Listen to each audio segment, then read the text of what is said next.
República Dominicana necesita un gobierno de los trabajadores. Una de las cuestiones más importantes que el venidero cuarto Congreso de la Internacional Comunista tendrá que examinar y sobre la que tendrá que decidir es, indiscutiblemente, la del gobierno obrero.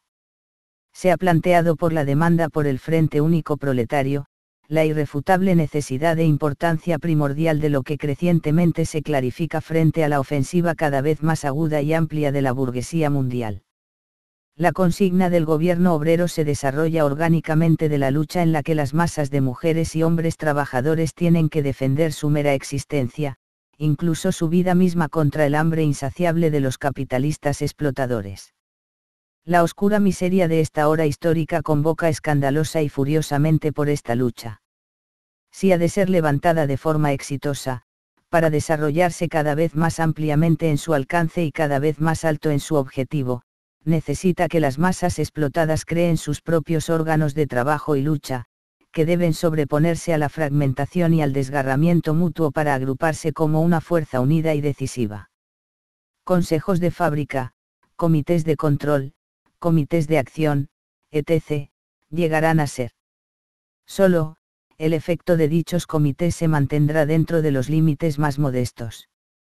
Peor aún, su efectividad será gradualmente paralizado, los consejos y comités mismos serán estrangulados si el poder gubernamental permanece en las manos de una minoría explotadora.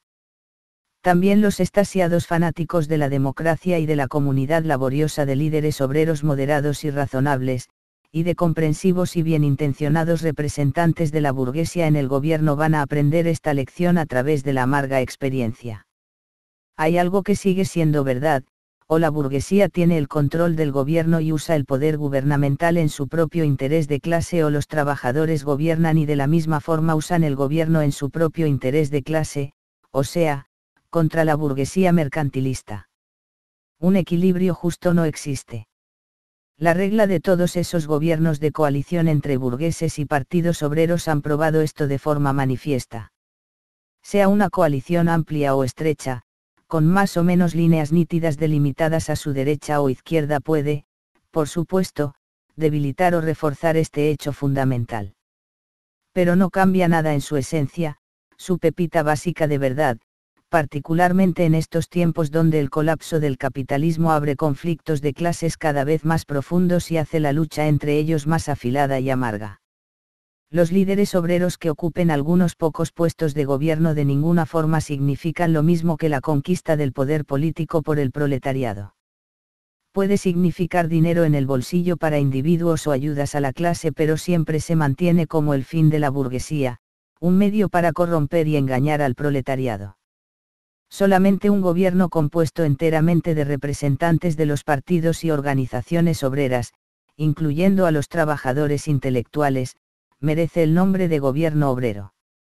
Porque semejante gobierno solamente puede ponerse en pie como el fruto de fuertes movimientos de la conciencia de clase y luchas en las que la mayoría explotada confronta con la minoría explotadora y la existencia de dicho gobierno exprese el crecimiento en el poder del proletariado.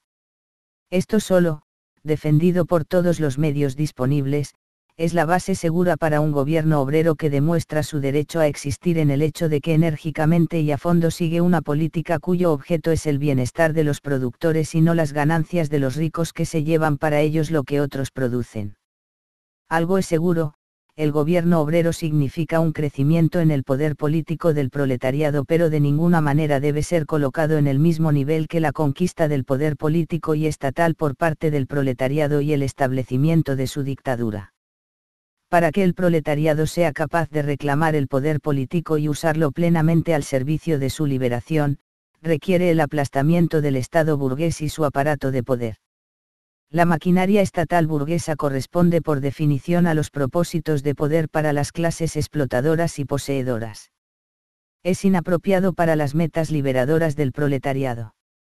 Su carácter no cambia porque otra clase toma el control del aparato y lo deja funcionando.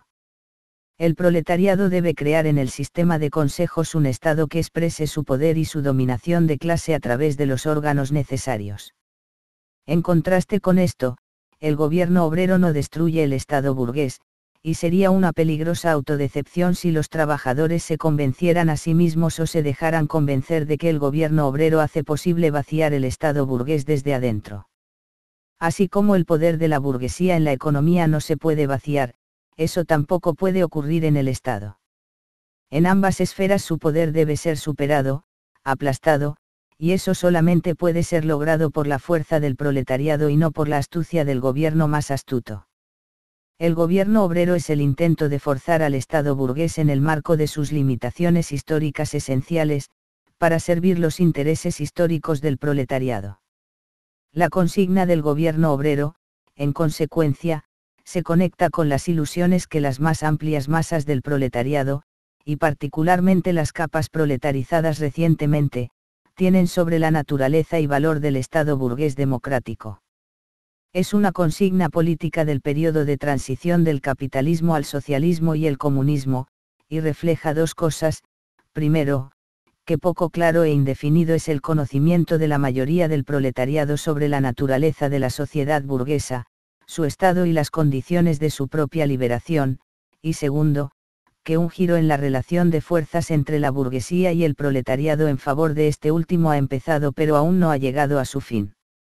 La correspondiente nueva relación es inestable y cambiante porque la crudeza de la consciencia del proletariado obstaculiza el completo y desinhibido despliegue del poder de la clase obrera en la lucha revolucionaria. Está claro que la situación que se caracteriza por estos dos factores está llena de dificultades y peligros para las secciones individuales de la Internacional Comunista y, en consecuencia, para el proletariado mundial al que está llamada a dirigir. Puede, en efecto, la consigna del gobierno obrero causar confusión en el campo de los comunistas, sacudir su certeza sobre su objetivo y su camino, causar una incorrecta aplicación de nuestras fuerzas y por ende su despilfarro, disminuyendo nuestra habilidad para liderar a las masas desposeídas a través del camino correcto. Pueden, en efecto, ganar nuevos apoyos y emerger más fuertes, a través del uso de esta consigna, las viejas ilusiones burguesas reformistas cuya total destrucción es tarea de los comunistas.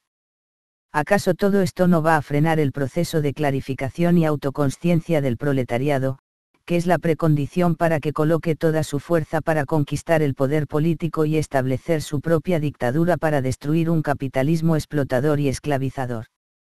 Decidir estas cuestiones tiene enormes consecuencias, cargadas de responsabilidad. Lo esencial de la cuestión no es el apoyo de un partido comunista a un gobierno obrero, sino más bien el ingreso de los comunistas al mismo gobierno y, por lo tanto, la toma de responsabilidad por sus políticas. De acuerdo con las circunstancias, responder a todas estas preguntas positivamente, y por ende rechazando el gobierno obrero, puede separar a los comunistas de las masas de trabajadores, puede sacudir y temporalmente ahogar su creciente confianza de que siempre y en todos lados nos paramos junto a ellos, y vamos adelante con ellos cuando es correcto pelear contra un tenaz capitalismo y su poder. Si desechamos al gobierno obrero, los charlatanes burgueses y reformistas van a decirles a los trabajadores que no somos serios con todas las demandas que levantamos para aliviar las más urgentes necesidades diarias de los explotados y oprimidos, y que nos rehusamos a crear la fuerza que podría estar en la posición para llevarlas adelante. Si la Internacional Comunista responde a estas cuestiones dudosas inequívocamente por la negativa y propaga la consigna del gobierno obrero, no está excluido que alguna sección caiga presa del peligro de pagar el costo por la creación de un gobierno obrero con el abandono de importantes principios partidarios y de las condiciones esenciales para la creación de una fuerte conciencia de clase proletaria. Es posible que cubra con su nombre y reputación una política de cobardía y traición dirigida a salvar al gobierno obrero. Semejante política no solo comprometería al partido sino al comunismo en sí mismo. Es, por lo tanto, entendible que nuestra Internacional no llegara a un acuerdo unánime cuando el Ejecutivo redondeó la consigna por el Frente Único Proletario, con por un gobierno obrero. Esta conclusión, obtenida de la lucha defensiva contra la gran ofensiva de los capitalistas, fue fuertemente cuestionada por muchos. Naturalmente, en particular por aquellos camaradas que también rechazan el Frente Único Proletario o lo aceptan de palabra como una amarga necesidad, pero en sus corazones esperan que en su práctica le vaya como al diablo y busquen evitar y limitarlo lo más posible, torturados por el miedo de ser descarriados hacia un pantano oportunista. Las razones que arguyen los oponentes al gobierno obrero son largamente las mismas que extrajeron de estos temores y usaron para pelear contra el Frente Único Proletario, refiriendo a la especial situación de su Partido Comunista en su país. Ya han sido manifestadas en números anteriores de este periódico y no necesitan ser repetidas. Artillería más pesada que estos típicos argumentos puede ser traída a colación contra el gobierno obrero. Es la muy mala experiencia que el proletariado de distintos países ha atravesado con los denominados gobiernos obreros. En Australia, un gobierno obrero se puso en pie sobre la base de las arenas movedizas de una combinación parlamentaria que era correcta.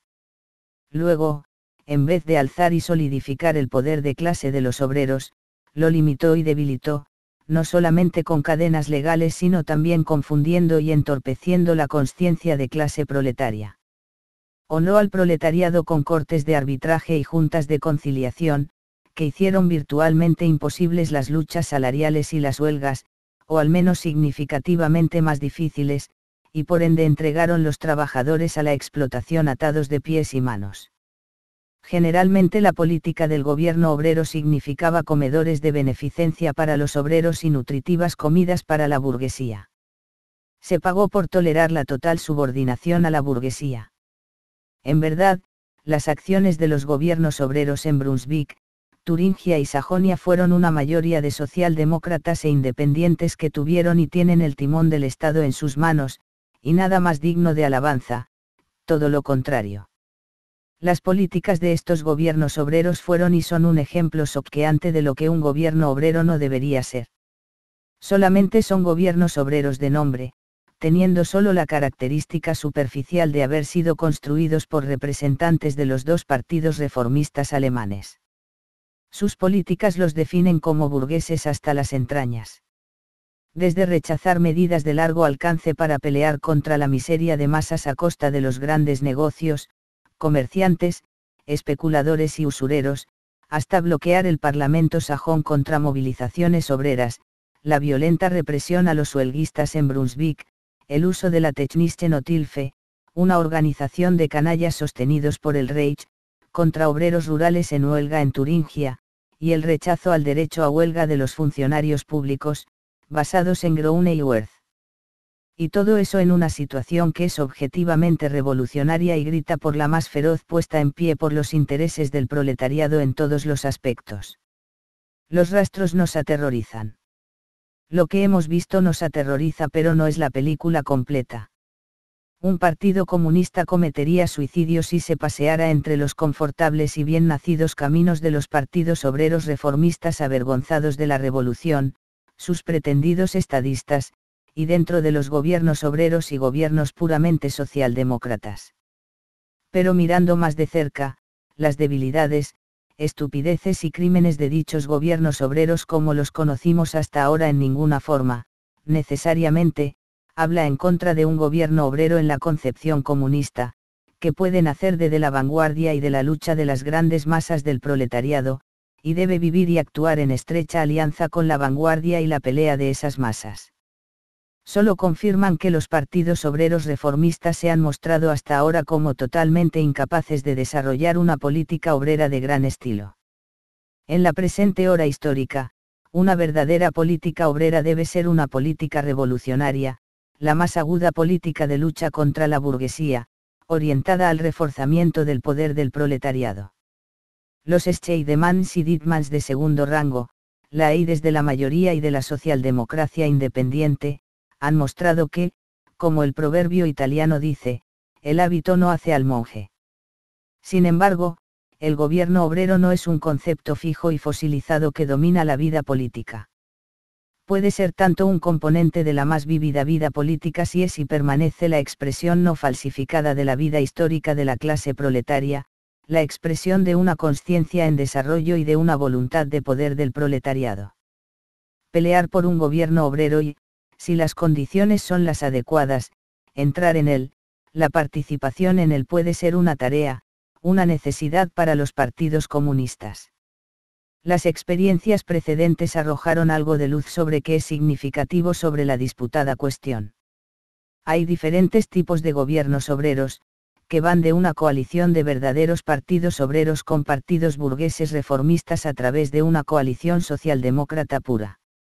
Pero no cualquier tipo de gobierno obrero puede servir aunque sea como propaganda y lema de agitación de los comunistas, colocado como un objetivo de la lucha.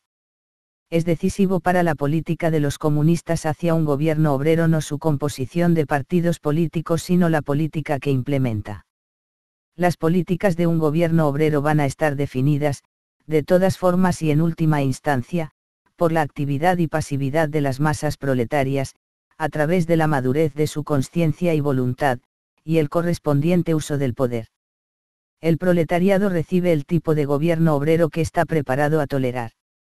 Entonces vemos un pensamiento ahistórico y mecánico que solo funda su opinión en formas externas y fórmulas esquemáticas cuando, en nombre de los principios comunistas, la posición en el gobierno obrero depende de si es el producto de la lucha revolucionaria de las masas o el fruto de una combinación parlamentaria. Por más fuerte que deseemos la primera opción, no debemos pasar por alto que una formación parlamentaria también puede fomentar el avance del movimiento de masas y su actividad. Por cierto, solo un impacto indirecto y más débil, pero aún así un impacto en la vida de la clase obrera. En Inglaterra, por ejemplo, existe la inminente posibilidad de que un gobierno obrero alcance el poder por medios parlamentarios sin grandes shocks o luchas revolucionarias. Solamente una verdadera transformación en la conciencia y posición de poder del proletariado debe haber precedido la consecuencia parlamentaria.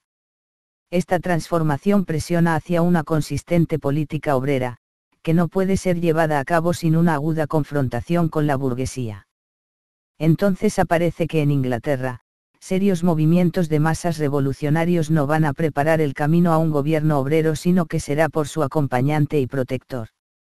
La consigna de nuestro Ejecutivo por un gobierno obrero, contiene como su consecuencia final e ineludible la entrada de los comunistas en un gobierno obrero, trabajando juntos y compartiendo responsabilidades con organizaciones y partidos obreros no comunistas. No puede ser negado que incluso tomando una activa posición por plantear un gobierno obrero, pero mucho más la participación en él, puede incrementar el peligro para los comunistas en convertirse en prisioneros de un banal oportunismo y vendiendo los fundamentos comunistas de nuestra política por sucesos cotidianos, de corto alcance. El peligro de caminar en un pantano oportunista se adhiere no solamente por la entrada en un gobierno obrero pero mucho más a cualquier actividad que se coloca afuera del círculo sectario de las plegarias, uno que debería permanecer pequeño por el bien de la pureza. La preocupación maternal de evitar los peligros conduce a un quietismo autosuficiente, a una pasividad inmaculada a través de la cual el Partido Comunista se aísla de las masas, pierde su contenido histórico vívido y cae como presa a la fosilización. Por su esencia, la tarea de los partidos comunistas es que ellos mismos desenvuelvan la actividad revolucionaria más alta políticamente y, a través de esto, a través de su propia actividad para lograr el desarrollo de la actividad más alta de las masas proletarias, como un acero dibujando las chispas de ignición de un pedazo de pedernal. Es bastante no comunista renunciar al trabajo y la lucha por los peligros inevitables.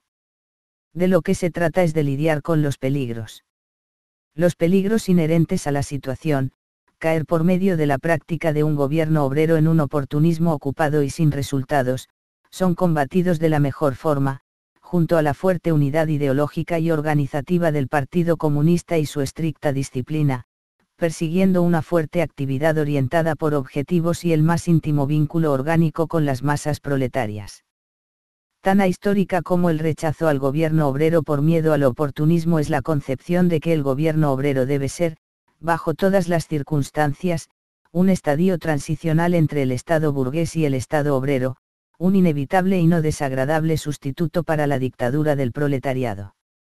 Un gobierno obrero ciertamente puede, pero de ninguna forma debe ser una etapa transicional hacia el poder de la clase proletaria. La historia de la Revolución Rusa lo prueba. Con la tremenda agudización del conflicto de clases en el mundo capitalista desarrollado y la creciente agudeza de la lucha de clases, se puede desenvolver un relativamente rápido giro en la relación de fuerzas entre la burguesía y el proletariado que puede dirigir directamente a que éste conquiste el poder e instituya su dictadura. Además, también se excluye que el Congreso Mundial de la Internacional Comunista proclame el gobierno obrero como una meta fundamental y objeto de lucha por el cual se debe pelear en cualquier circunstancia. Gobierno obrero como reemplazo de la dictadura es una cómica concepción que ignora que uno no puede poner nuevo vino en viejas botellas. El contenido histórico de la dictadura del proletariado debe tirar abajo el estado de la clase burguesa, incluso uno democrático burgués. Fácilmente, la mayoría de los países bajo la dominación capitalista, el gobierno obrero aparece como la culminación máxima de la táctica del Frente Único, como la propaganda y la consigna de guerra de la hora. Las condiciones concretas en cada uno de estos estados decidirán cómo y bajo qué condiciones el lema puede convertirse en un objetivo de lucha. Podemos concebir situaciones, los contextos en cuales los partidos comunistas deben luchar y dar batalla para entrar a un gobierno obrero aún bajo circunstancias muy difíciles. Las condiciones para esto, serán diversas y diferentes. Estas no pueden ser especificadas en reglas de antemano. Aun como siempre ciertos factores deben ser decisivos, la limpieza de la cara que presenta el Partido Comunista, la independencia de la política comunista, los fuertes lazos con las masas, una orientación para profundizar y acelerar el proceso de toma de conciencia en la clase obrera y, por ende, el crecimiento de su poder. Por supuesto, esta es una precondición para la política revolucionaria de un verdadero gobierno obrero que se apoya en el poder organizado de los trabajadores, armados para la lucha, fuera del Parlamento. Donde la práctica del Frente Único Obrero empuja hacia adelante al gobierno obrero, este puede, si es correctamente concebido e implementado, ser un paso adelante hacia la dictadura del proletariado. Amolar eso será decidido no solo por las condiciones dadas, sino también el entendimiento y la voluntad de los partidos comunistas, que se convierten en un acto de voluntad y comprensión de las masas. Pongámoslo a prueba, actuemos.